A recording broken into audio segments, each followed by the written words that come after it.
everyone, welcome back to our channel to a brand new vlog today.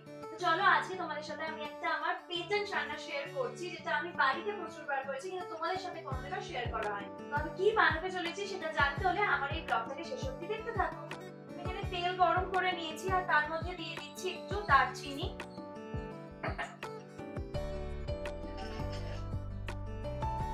আর একটু লবঙ্গ। এবার আমি এর মধ্যে দিয়ে দিচ্ছি কিছু পেঁয়াজ কুচি।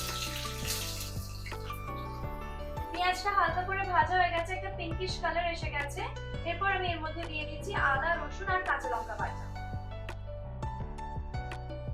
মশলাটা এবার খুব ভালো করে কষে নিতে হবে যতক্ষণ না আদা রসুনের কাঁচা গন্ধটা চলে যাচ্ছে।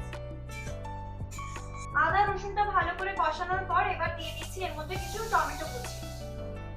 শুকনো মশলাগুলো দিয়ে দিচ্ছি। প্রথমে দিলাম হলুদ গুঁড়ো, ধনে গুঁড়ো, দিলাম কাশ্মীরি লঙ্কার গুঁড়ো, আর সব শেষে পরিমাণ মতো নুন। এবার ভালো করে মশলাটাকে কষিয়ে নিতে হবে যতক্ষণ না টমেটো থেকে জল বেরোচ্ছে আর তেলটা ছাড়ছে। মশলা খুব ভালোভাবে কষানো হয়ে গেছে। এবার আমি এর মধ্যে দিয়ে দিচ্ছি এই চিকেনের কিমাটা।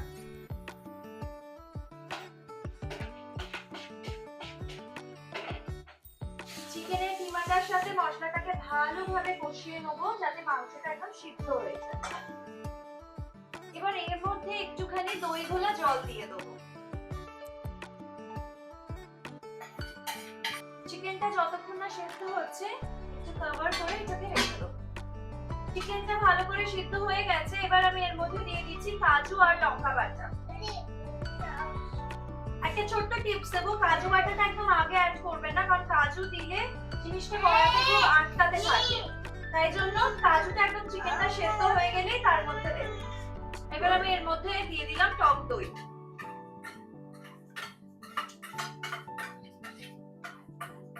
চিকেনটা খুব ভালোভাবে সিদ্ধ হয়ে গেছে। এবার এর মধ্যে আমি দিয়ে দিচ্ছি একটু ধনেপাতা কুচি। এরপর আমি একটু অ্যাড করে দিচ্ছি কসুরি মেথি। রেসিপিটাকে আমি ফিনিশ করব একটুখানি ফ্রেশ ক্রিম দিয়ে।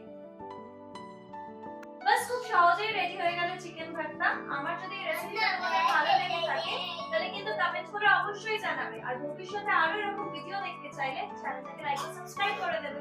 দেখা হচ্ছে পরের ভিডিওতে। Bye bye.